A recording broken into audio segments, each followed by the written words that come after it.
everyone. Thank you so much for joining us today, both in person and online. We have a little itty bitty camera. I'm gonna give a wave too. My name's Grace. I'm an employee here, and tonight I am very excited to introduce Ariel Gore at Green Apple Books to celebrate her newest book, Rehearsals for Dying, Digressions on Love and Cancer. Let's give her a very warm round of applause, please.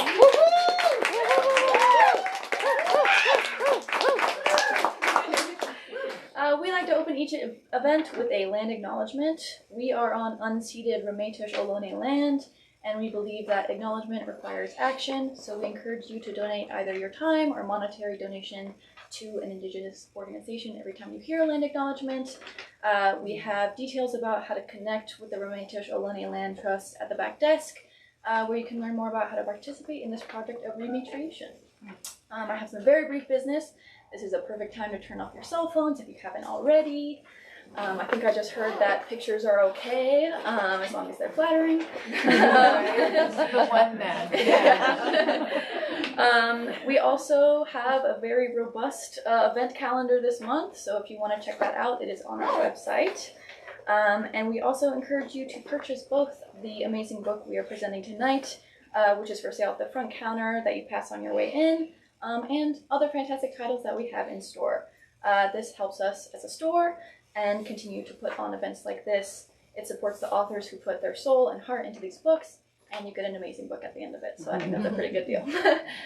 So for the main event, tonight we're hosting Ariel Gore, who makes books, zines, coloring books, and tarot cards. She's the founding editor and publisher of the Alternative Press Award-winning magazine Hip Mama, and the author of 10 books of fiction and nonfiction, including Hexing the Patriarchy and The End of Eve. Her anthology, Portland Queer, Tales of the Rose City, won the Lambda Literary Award for Best LGBT Anthology, and she teaches writing at Ariel Gore School for Wayward Writers at the Literary Kitchen. And she currently splits her time between Santa Fe and New York. And of course tonight, we are here to celebrate her newest release, so please help me join me in welcoming Ariel Gore.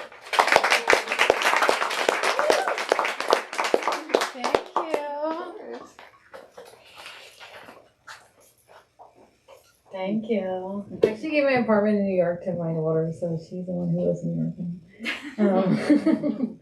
But I'm allowed to stay on the couch since it was my apartment. So thanks for coming out. Rehearsals for Dying. You're brave to come out. It's tough for people who live in the US to accept that maybe someday you might die. Or someone you know might die. It can happen. The title for the book, Rehearsals for Dying, comes from this Seneca quote that says, "Rehearse death, you only get one chance at it." And I kind of dig that, and it's something that I thought about more and more every day as my spouse, was approaching her death, and it seemed clear to me what was happening, and but she wanted nothing to do with death. She did not want to rehearse for death. She did not want to die, and I think maybe that's fairly common when you get your terminal diagnosis, is that suddenly you want nothing to do with death, and other people die. But so that would stress me out so much, because I'm just this thing might happen, can you put my name on the title of the car? Or, can you do this other paperwork so that my daughter's condo is not going to be in probate? Or maybe whatever, that's paperwork. Maybe spiritually think about what would that be like to consider the fact that it's possible that you might die. And anyway, she wanted nothing to do with it. Like I said, completely fucking stressed me out day in and day out. And it'd be like, you have to accept this thing. But then my friends who get therapy were like, that's not a thing. You can't change your partner. You can only change yourself. And I was like, fuck. Thank you, Melody Beatty. It sucks, right? And so I was like, okay, so what would that be like? For me, to rehearse dying, you know? And so what would that be like for me to spiritually, you know, like when I go to sleep at night, sometimes I just like visualize merging with the cosmos, you know, or what I imagine what death would be like.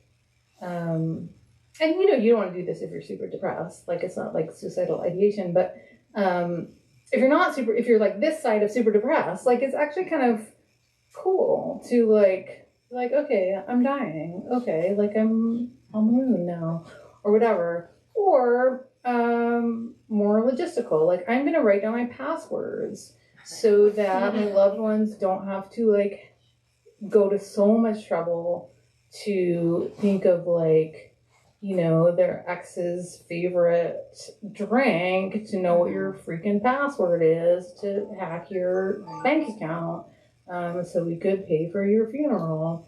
Or, you know, like as mentioned, like why not put your loved one's name on the title of your car?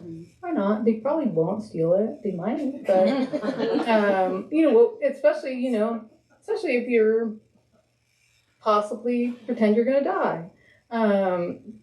You know, it'd be amazing. Or you know, if you own your apartment or you own your home, like why not make a living trust so that it doesn't cost your loved ones $5,000 or $10,000 on the other side to get it out of probate.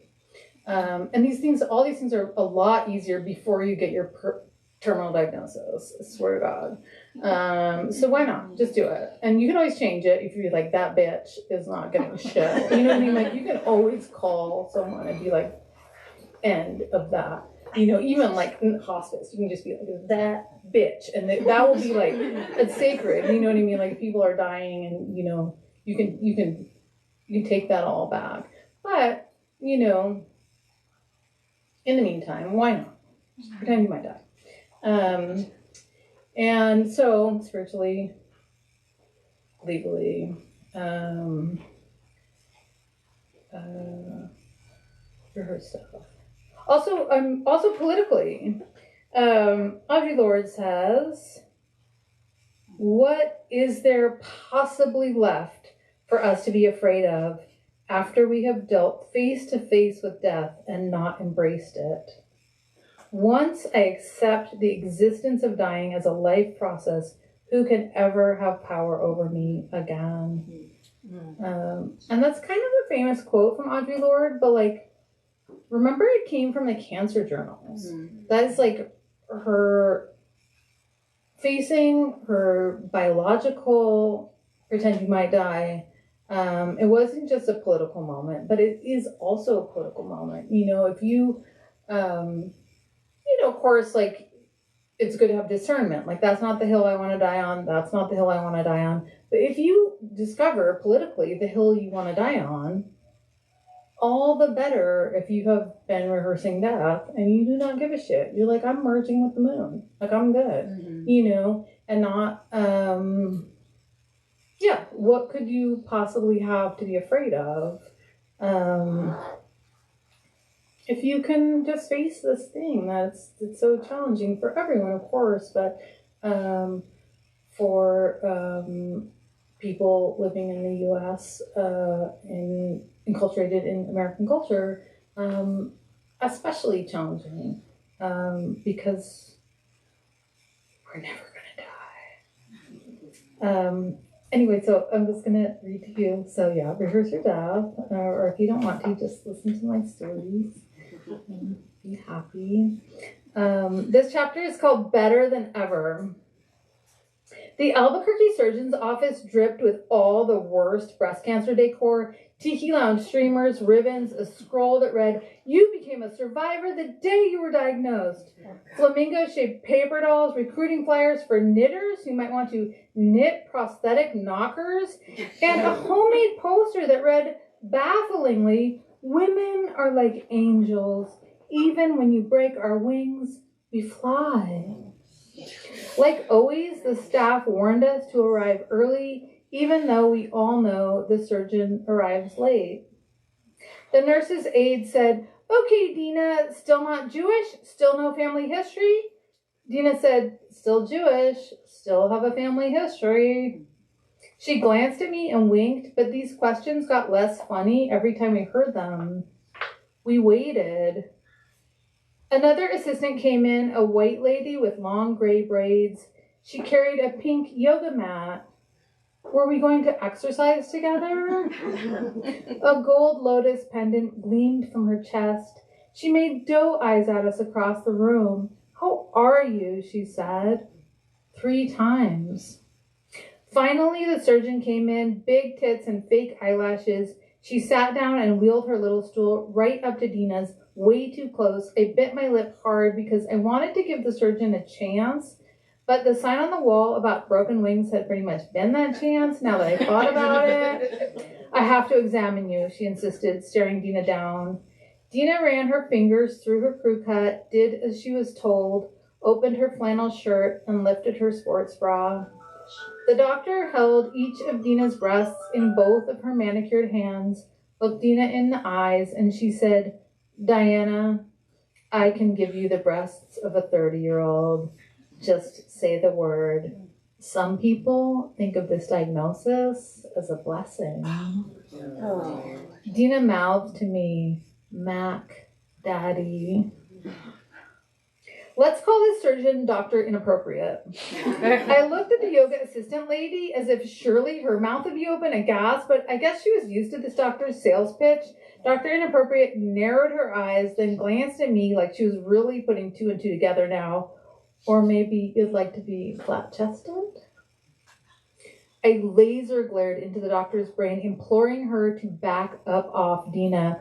Dr. Inappropriate didn't catch my psychic communication. She said, You'll be better than ever, Miss Chavez. That's when Dina fastened her eyes on me with a look I interpreted as a plea. I hope you're writing this down. And I couldn't help it. I let out my held breath and started laughing. Dina busted up too, and she looked up at Dr. Inappropriate's giant eyelashes, and she looked at Yoga Jones, and she looked at the recruiting flyer for knitters who could knit knockers, and she was laughing when she said, I don't know, Doc, I'm thinking we'd rather go to Hawaii and smoke joints on the beach until the end. Dina and I laughed at that. I guess we were laughing too hard. Dr. Inappropriate blanched. She scooted back. Yoga Jones started to stand, then sat back down. Dr. Inappropriate said, Diana, this diagnosis is not a death sentence. The yoga lady shot me a hard glare, nor is it a laughing matter. God. I don't know what happened next. It was like a spell or a spell broken. The lights flickered and the window melted, and it was as if we were already ghosts. I bet if you had been there, you'd have seen it too. We were flying. We lifted up out of the office and out of the medical center, up into the blue New Mexico sky. We were laughing and flying.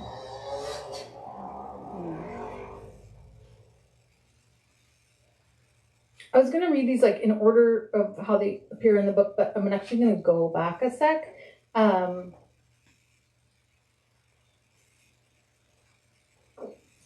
Due to the fact that I want you to understand the rules of the book, because I was working on this book when Dina was alive, and so anyway, so this chapter is called The Autobiography of Dina E. Chaffetz. This is my story, the Ariel story, the wife, the genius. But I'm not the one who got breast cancer. I've spent most of my life developing a writing practice that merges memoir and journalism and magic. I understood the feminist assignment that personal is political as a directive to fuse my career and my domestic life whenever I pleased. Whenever possible, really. I want to let my readers see the parts that feel like they're interrupting the narrative. In grad school, I used to pore through books and papers and primary sources about things near my heart and experience. My professors called it me-search. I focused in, stepped back, focused in again. These practices allow me presence in my own life, but also to view it at a distance. I can become a simultaneous spectator and chronicler. I describe a coherence that may or may not feel intrinsic. I hold difficult emotional experiences at arm's length. Nothing can save you, Charles Bukowski said, except writing. All this to say, it was obvious to me from the beginning and to Dina that I would write about our lives and her cancer. I would write Dina's autobiography, just as Gertrude Stein wrote Alice B. Toklas's autobiography. I jotted the assignment like a pitch to my publisher. It's been 42 years since Audre Lorde's cross-genre masterpiece, The Cancer Journals, brought breast cancer out of the closet, and 21 years since Barbara Ehrenreich first took on the pink ribbon people in her original Harper's article, Cancerland. After all these decades of feminist silence breaking and critique, what has changed? What has not? I will expose the real villain. Patriarchal capitalism! I am your father! Ah! When I asked Dina if I could write this book, my idea was to call it The Autobiography of Dina E. Chaffetz by Ariel Gore. She liked the idea for the project, but not so much the title. She understood the Gertrude and Alice reference, but she's a chef, and she wanted it to be clear from the title that we were talking about every person's breast cancer, not just hers. In my writing worlds, there's always a lot of discussion and thought about whether something is one's own story to tell. There's often no good answer, because that existential question is the whole inquiry of experimental personal writing, the point of the practice. What can language do? What part of that doing is ethical? What part of experience is individual and idiosyncratic, and what is relational and ultimately collective? This is my story, but I'm not the one who got breast cancer. There's no such thing as repetition, only insistence, Gertrude said. Dina helped me write this story, but it's a wife's pen. I knew that whatever happened after Dina's diagnosis was going to be bad, so I turned to books. I turned to Me-Search. I turned to Audre Lorde, to the Cancer Journals. It still felt like the seminal feminist text on breast cancer, and it was right there on my shelf. Audre said, I realize that if I wait until I am no longer afraid to act, write, speak, I'll be sending messages on a Ouija board, cryptic complaints from the other side. When I dare to be powerful, to use my strength in the service of my vision, then it becomes less important whether or not I am unafraid. That last sentence of the Lorde quote is very famous. When I dare to be powerful, to use my strength in the service of my vision, then it becomes less important whether or not I am unafraid. I've seen it on tote bags and t-shirts. Most people forget it came from the Cancer Journals. I had forgotten. Dina and I decided I could write the book in a file she had access to. I assumed she wasn't reading my progress. She rarely brought it up. But sometimes she asked questions as we walked the Santa Fe River Trail, or as we waited for Frito pie or at Tortilla Flats. Sometimes she offered a correction as she rubbed my shoulders and we fell asleep. Sometimes she typed a note in the margin. She gave me a book called The Story of Sushi and said she wanted me to structure our book more like that. Braiding specific individual experiences with a broader history and context of sushi. If I close my eyes, I can feel her soft breath in my ear. It's as if she's leaning over my shoulder now.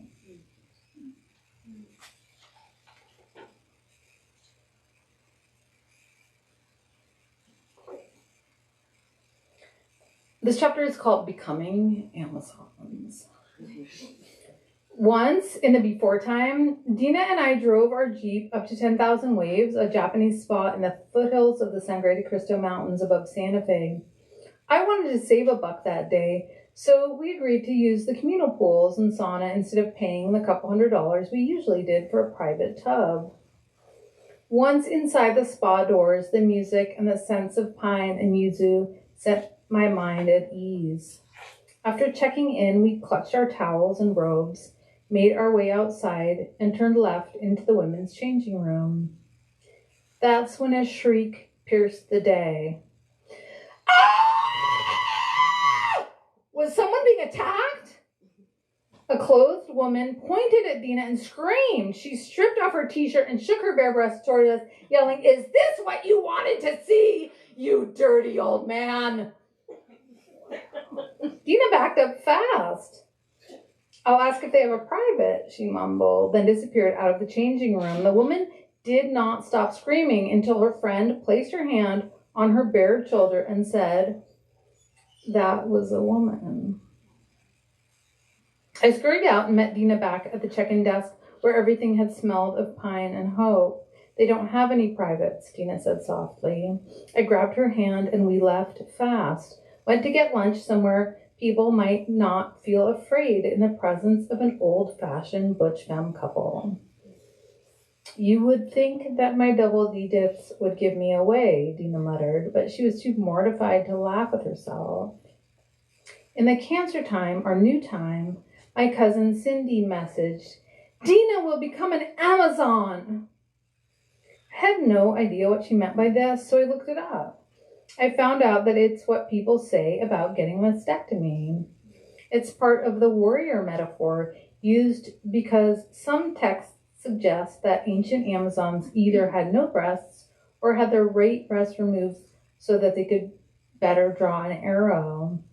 I wrote back, "Not trying to squelch your enthusiasm, but not all butch women want to become Amazons." She didn't write back. I had squelched her enthusiasm. Most of the time, I don't know where awkward social interactions ended and homophobia began, but sometimes I knew. Dina stood at the foot of our bed, showing off her tits. Not to be vain, but I'm going to be really bummed if I have to get a mastectomy. I mean, is this not perfection? I said, "It is." She sighed, not to mention the fact that I would literally never be able to walk into a public restroom again without some femme thinking I am there to kill her. I, too, could still hear the shrieking in the back of my mind sometimes. And now that Dina had breast cancer, panicked reactions to her body would pale our happiness more often. Most of her life, Dina had been a butch lesbian with big tits in a binary world where masculinity required a tough swagger. Access to public female spaces required something else. Now, in cancer time, in this medicalized world that expected mastectomy and breast reconstruction, people's gazes seemed not to know where to land and whether to be afraid. In women's cancer clinics, where surely the workers had met female-identified people without hair or breasts, they called Dina Sir and gave her handouts about prostate cancer. She looked down at the pink cowboy boots she had intentionally worn for the occasion and shook her head. When I called the insurance companies because Dina couldn't get through even her name and birth date without starting to cry, operators countered most every reference I made to my wife with "your husband," as if I myself were confused. In dusty pink office after dusty pink office, nurses looked at Dina's chest, then at me, then at her chest again, then at her file, like she was some kind of a puzzle. Like she was the first butch woman they had ever met. Like maybe we were in the wrong place because gender presentation and breast cancer had never before intersected in the entire history of the most common cancer among adults in the world. I can't even fucking imagine what this would be like to deal with if I were trans, Dina said to me as we left. But to them, she said nothing because she knew perfectly well they held her health in their hands. She didn't want them to feel embarrassed or offended in addition to feeling afraid and completely confused. So she just winked and nodded, turning on the charm as best she could, the same way I had learned to giggle and blush femme as a quick pivot to something like safety. It turns out that only the Amazons of myths were breastless or had their right breasts cut off to make them better hunters. That idea comes from an erroneous etymology of the word, linking it to the ancient Greek amesos, or without breasts. Maybe historical Amazons just vibed butch, which somehow, oddly, caused outsiders not to be able to see their tits.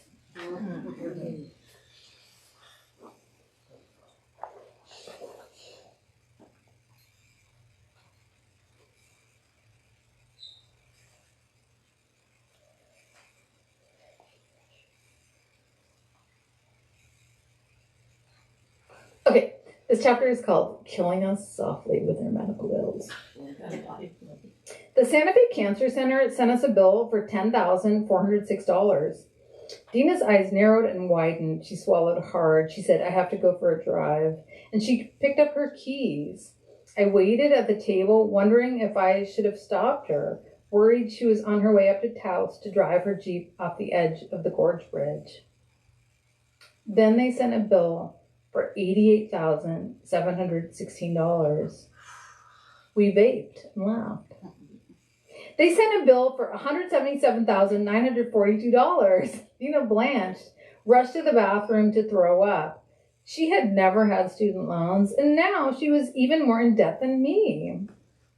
They sent a bill for $513. We wondered why they even bothered to send this dumb bill for $513. Previously, $513 might have sounded like a lot of money, might have sounded like something to budget for. Now we recycled it. How could anyone even care about $513 in this world where you can rack up bills for tens of thousands of dollars an hour, even when the drugs don't work, even when they never seem to fucking work? Buying time is one thing, but why were we paying so much to buy bleeding rashes and vomit? The insurance company for the plan we bought on the exchange sent a letter. They were terminating the plan retroactively. You are uninsured as of 2 months ago. What the fuck? Was that even legal? I'm sorry, Dina kept saying. Don't worry. I tried to calm her. We'll call them. They're just trying to kill you with a shock. But then that didn't seem like something not to worry over. I mean, if they were really trying to kill her. In the kitchen, Dina sharpened her knives. That goes back to before the last round of radiation. Her skin paled. Don't worry, I kept saying, we're not paying them. Her blades were sharp.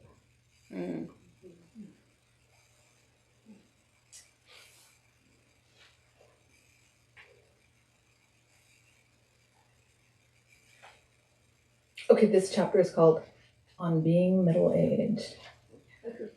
Dina's status update. 11/2/21. Breast cancer is considered metastatic when it spreads to other parts of the body. Breast cancer tends to spread to the bones, lungs, brain, and liver. My current list of metastases: skull, scapula, sternum, rib, spine, hip, pelvis, and liver. Not trying to brag. I liked Dr. Vogue's attention to fashionable footwear, but my skin bristled when she said things like, as your cancer gets better. Did anyone think Dina's cancer was getting better with all those metastases? I wore the red Fluvog boots Dina had bought me in San Francisco and painted my nails Revlon Vixen for the next appointment. I couldn't compete with Dr. Vogue, but I wanted her to know that I saw her. The medical world had become a place where providers were our age or younger. When did this happen? Around age 45? It disrupted my worldview of the medical industrial complex as the man, specifically the old patriarch man. We kept meeting women providers who were weird to us, who were weird to Dina, who seemed not to know how to navigate our queerness or Dina's tears or her relative youth, her breasts without mastectomy. They tended to be women a few years younger than us, yet we were not old enough to be their mothers. They were like our intense little cousin with the Wednesday Addams braids, who was always trying to lure us out onto the roof when we visited on holidays and was like, want to do cocaine? Want to jump off the roof? But then they ended up going to medical school.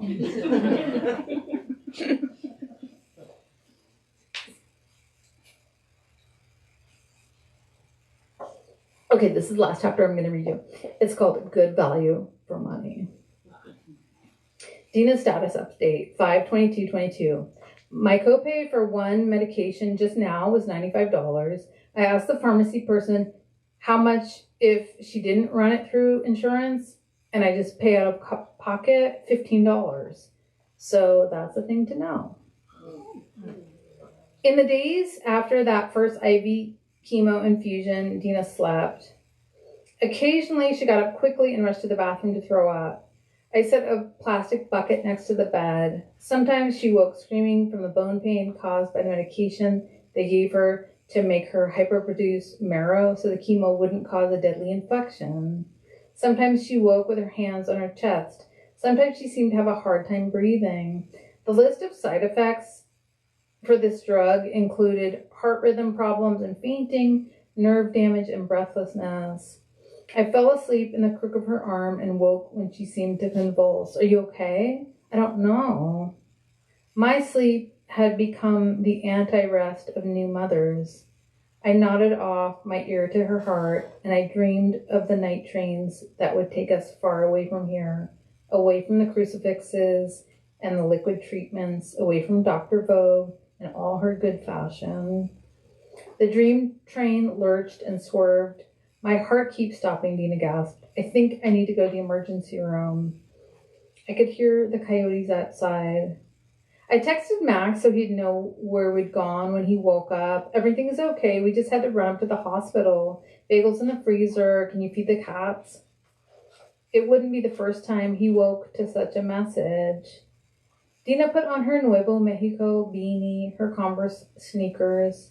The Santa Fe emergency room hummed like a ghost town. A man at the front door checked my bag. Any weapons? Just my dark heart. A young woman in pink scrubs moved Dina to a bed fast, made the machines beep, and made the numbers and letters glow red and green. When Dina asked for a glass of water, Pink Scrubs shook her head. It's not allowed, she squeaked. I stepped behind a curtain printed with a Grand Canyon landscape, leaned behind a desk, and got the water.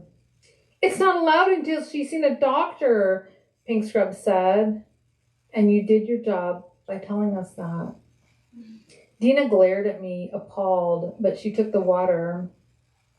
In the middle of these hospital nights we knew would last forever until death interrupted them, we became stripped-down versions of ourselves, dread pelting our skin from the inside like fluorescent hail. I tried to breathe slowly and psychically beam the word self-regulation from my eyes down into my hands. I guess it worked because I didn't pitch the fit I could feel flooding my chest and bubbling up like bile. Dina sipped the water and set it down, reached for my hand with both of hers. I'm so sorry about all of this. A woman with a buzz cut and a rainbow mask parted the curtains and stepped in. I exhaled a little relief. She wore indigo scrubs, squinted at Dina's Nuevo Mexico hat. What part of Mexico is that? Dina shook her head. The new part. Cost of an average New Mexico ER visit, even if you go because of a known reaction to a drug you've already been billed over $100,000 for. A, $1,574, or B, priceless. Thank you.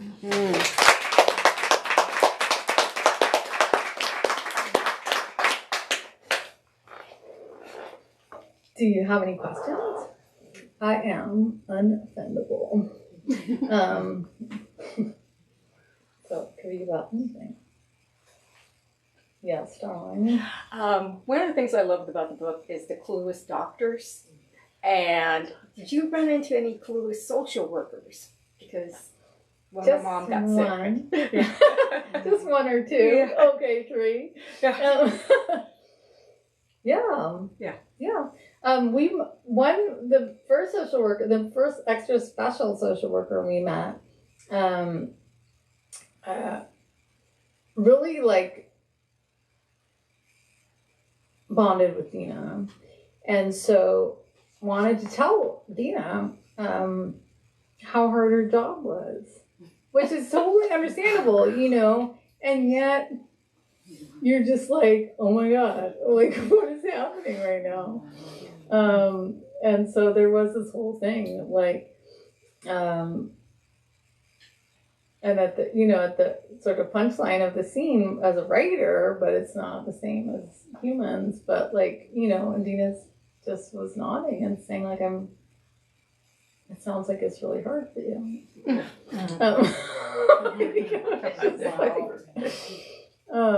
And yeah, there was also some special hospice social workers, and people would explain it to me like, like they're like healthcare, all service providers that we were dealing with prefer it when you're very young, and so it's super tragic, and that couldn't happen to them, or you're an elder, and it's just like, well, these things happen, you're gonna die. But if you're kind of like their age, it like freaks them out. And I was like, ooh, okay. So here's the thing, like, they're doctors.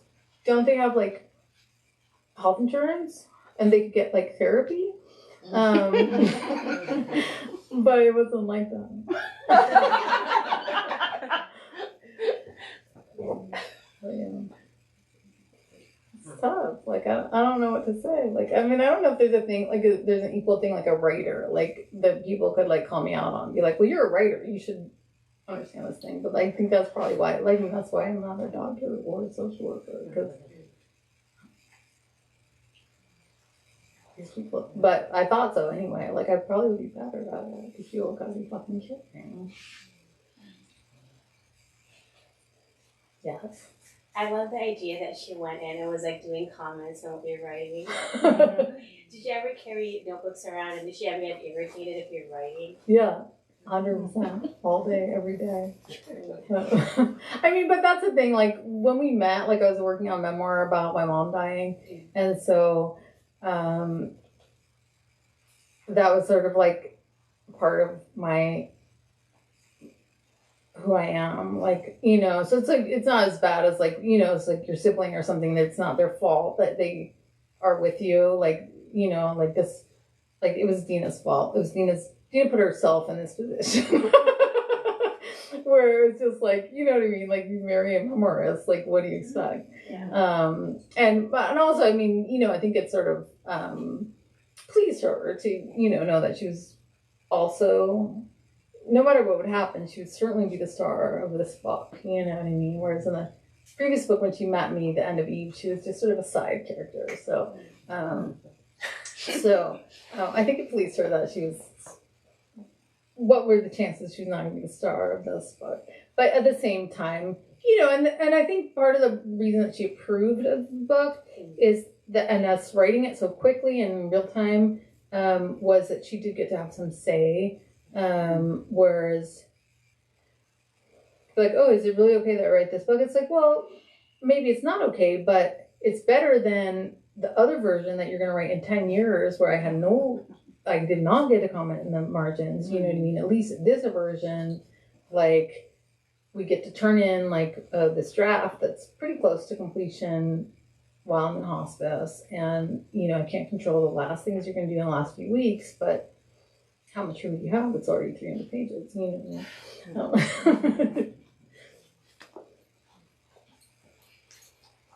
So I haven't read it yet. I'll get it tonight. And I know you will. but I mean, just from what you wrote, like, so you're capturing and you're talking about this a lot of situations where you're angry at these very insensitive people, right? And it's a tricky thing to write. If you write completely from a place of anger, right? It tends to not go over that well with readers, right? And so I'm just sort of wondering, how did you navigate? I imagine you did a lot of thinking about sort of how to navigate this, like, oh my God, I cannot believe that, like capturing that and also not sort of hitting the same note all the time. And I don't know. I mean, I think you probably understand my question is, or my comment. Yeah. I mean, part of the reason that I gave the doctors these sort of archetypal names were to please my editor because she did not want them to sue her.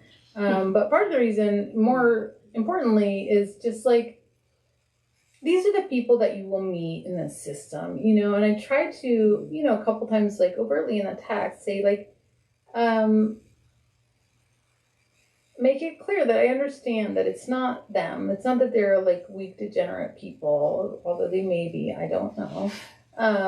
But it's just like they are trapped in this system where, you know, if there was not this Dr. Vogue, there would be another Dr. Vogue. And this Dr. Vogue, I mean, she might be like a Diana Prima fan. She might be a communist. She might be a minimum a Swiftie, you know? And it doesn't help that much, you know, because they are trapped in this system. And so trying to have compassion, like all these, I mean, the oncologists, surely, who would become an oncologist if you didn't want to cure cancer? If you didn't want to do something great with your life, you know? And then what happens is that you're trapped in this system where you just are overworked and become an asshole. Also, you know, what happens if you just decide, like, not to educate yourself about gender? Here's what could happen, you know? So, you mean some of these things where you're really calling the people out, and then other factors where you're just trying to step back and be like, this is a systemic issue, and this is not an individual's failure so much as this is these, you know. And then so hopefully when you read it, these kind of archetypal things, people that have these names that are silly, like Dr. Inappropriate, you can see that, you know, that like you and I would become that if we took that line of work, because that's what happens. You know, why aren't there amazing people in this line of work? It's because the system doesn't allow for it, you know. And so just trying to balance that and not necessarily have compassion for them because I think they're rad, but like they might have compassion for them because they might be, you know what I mean? They might be just like me, and they might have tried to do something rad and it's not possible in capitalism, you know.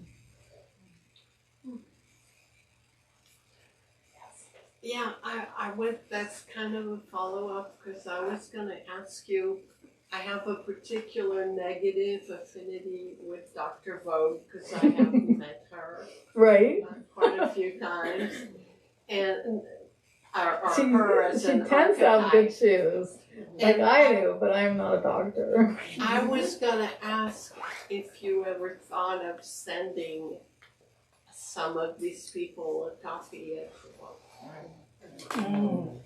Well, you're not the first person who's asked me that, and the last person to ask me that, I was like, absolutely fucking not. You know what I mean? Like that would cost me. I have to pay half price for the book, so that's $7. Well, no, $9, and then I have to pay postage, which these days is like $10. So that would be like $19 right there.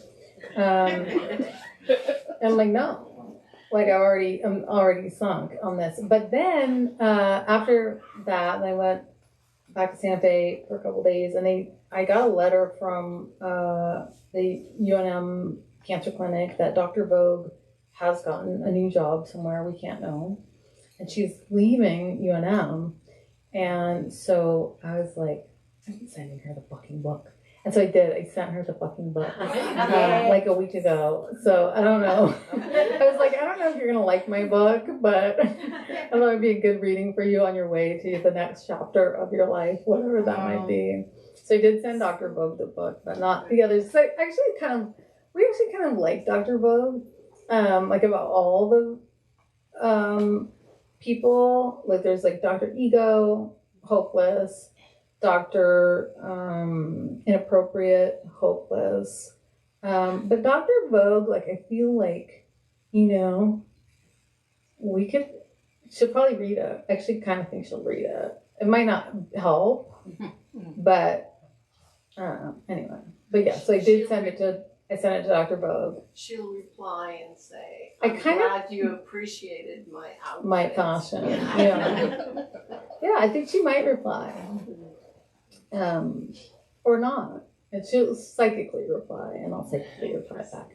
Thank you. But yeah, I did totally send it to her. Kind of along those lines, I'm wondering how many people, because I'm sure you've counted dozens, if not more, of people who cared for Dina, who would have come across it just on their own, and bought it with their own money. That would be good. And read it, on their own, and that you might hear from at some point. That would be interesting. But that wasn't my original question was, having been through this experience, do you have any vision for an alternative situation that might be possible for people in this situation, like something that you might hope for people, like, oh, if only this could happen for people, rather than the experiences that you had? Right. Well, I mean, it's tough with the medical world. I don't know. So there's like slow medicine, and there's like all, the people who Well, I do mean, those for kinds of me things. personally, like, I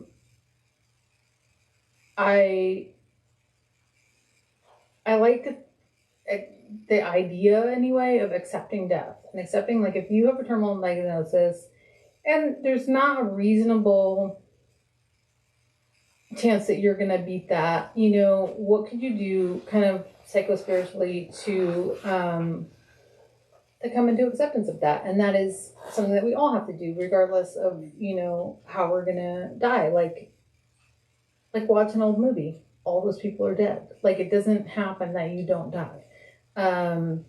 And so just, I don't know what that is for each of us, so different. And each of us has,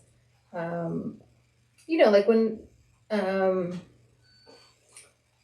Gina and I first got married, like, you don't think anything of it. But then it's just like, oh, so you have this thing. And it's like, the fact that you have different spiritual beliefs, different approaches to death, like, suddenly you're like, oh, like, it might not just have been the patriarchy that tries to get you to marry someone of your same religion. It's like actually kind of handy, like, if you actually really are like until death, like, to have like some like minor alignment about what you think might happen, or your ideal kind of whatever. So that we had nothing like that in common. And so it was kind of, I mean, it was definitely cool for us in our relationship to just be like, whoa, like, you think there's an afterlife. You don't. You think death is not the worst thing. I think, like, how could it not be the worst thing? Like, it is, like, how could it not be? It is the worst thing. And so just, like, having this thing, which is, it's sort of cool in a relationship, but at the same time, you're like, ooh, like, that's why, like, Mr. Man was like, marry someone who believes the same thing you do.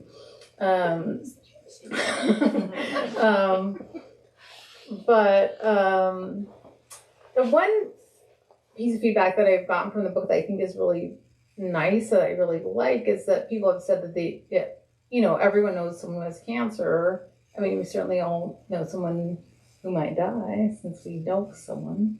But in particular, like, how do you relate to the people that who know they're dying? How do you relate to the people who have cancer, and that they have found something in the book that is helpful to them in that world? And hopefully, like I try in the book to, like, mock people who are saying inappropriate and unhelpful things, but, like, I am that person too, you know what I mean? So I try to have compassion for that also. Like, certainly since becoming a widow, like, there's so many things that I'm just like, you've got to be fucking kidding me. But they are generally things that I have done in the past, which are like, don't say anything. Like, soon they won't notice that you didn't say anything. And then it's like, that's not a thing. Like, they might not notice eventually that you didn't say anything, but more likely that they would be really happy that you said anything in the face of death,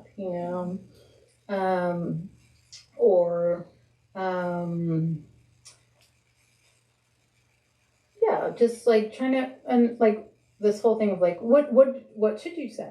Like, I've been under a lot of pressure to, like, do a listicle, to be like, things to say and things to not say. And I probably will do it in the end, but, like, I don't want to do it because the headline is like, it's not a time for borrowed language. So I can't tell you what to say. Like, all I can say is, how about pretend you're allowed to be authentic? You know what I mean? Like if someone says like I'm dying, or someone says like my spouse just died, or someone says I don't know, I'm gonna die tomorrow. You want to say nothing, or you want to say like a Hallmark card, because it's so vulnerable and scary to say like, oh my God, you're fucked. You know, or to say like, oh my God, I was about to say you're fucked, but actually based on our relationship and how we know each other, like I think you got this. I think you're gonna be okay. You know, or whatever it is. That could be anything that could be authentic, or like pretend you're allowed to be authentic, which is again is just this problem like of American culture, which is just like we're not allowed to talk about death, we're not allowed to accept death, we're not allowed to, you know, whatever. Like one of my best friends for my whole life has been texting me all day, and it's hard for me to forget that she has never said anything about the fact that he died, and she knows that I was doing this reading tonight, and has, you know, lives in the neighborhood, and it's not coming, you know, and it's just like she will kind of be on my shit list forever, but I still want to. Okay, you know, I think I've been that person too. You know what I mean? I'll be open to that thought that you just, because you don't want to hurt someone in their hour of already hurt, so you just try to be like, and you know, and also like on that same note, I would say like it's never too late. Like we'll never be too late for my friend like 5 years from now to be just like, I just realized because my spouse died a year ago that I never said anything because I was too freaked out, and it will never be too late for her to kind of, you know, repair that. One more question.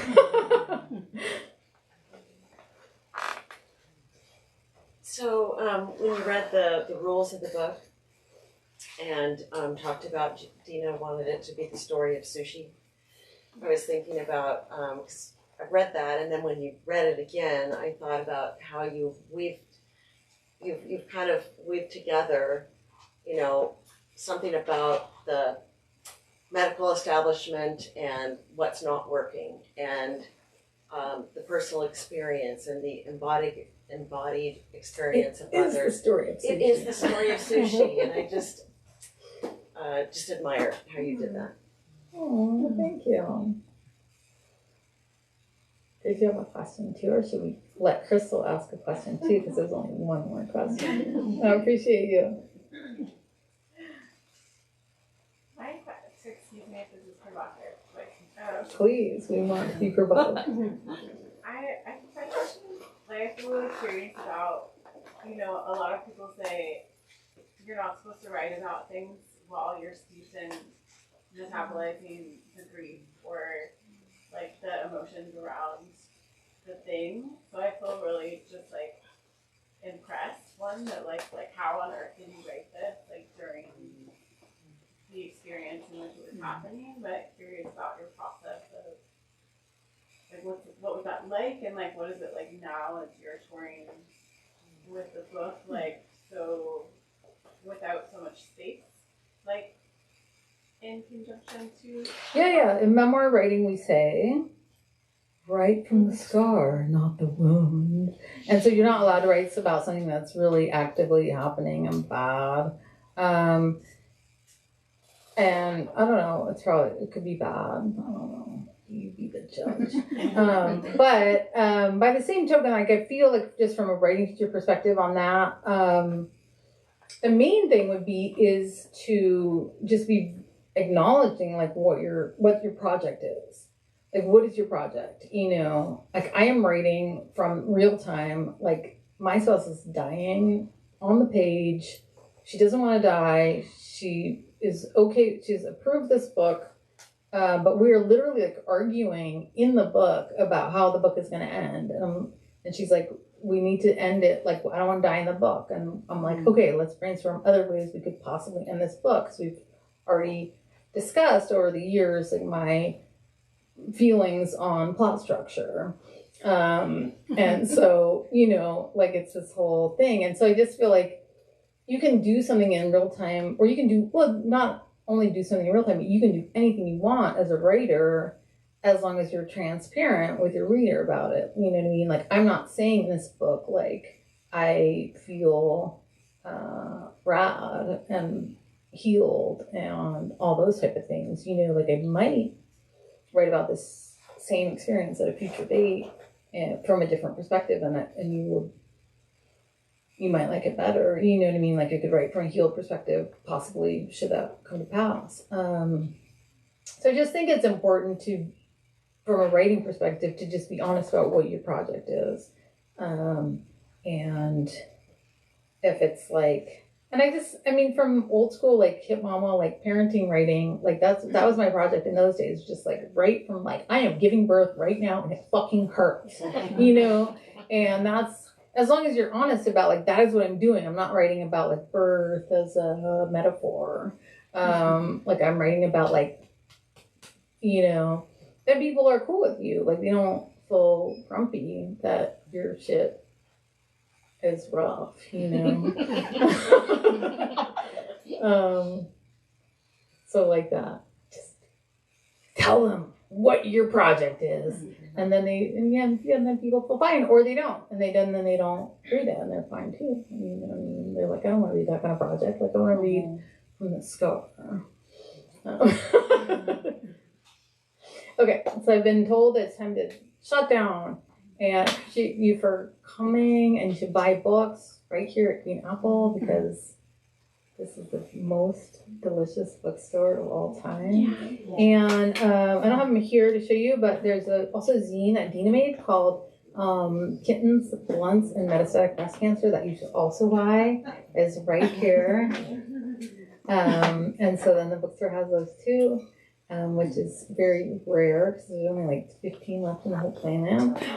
So you get those, and also not only that, I'll give you a bookmark if you get a book, and it says, my publicists at the Feminist Press were like really weird with me. They were like, and finally they were like, you have to set the tone for how to market this book, and I was like, okay, and so I have made this bookmark that says, death is coming.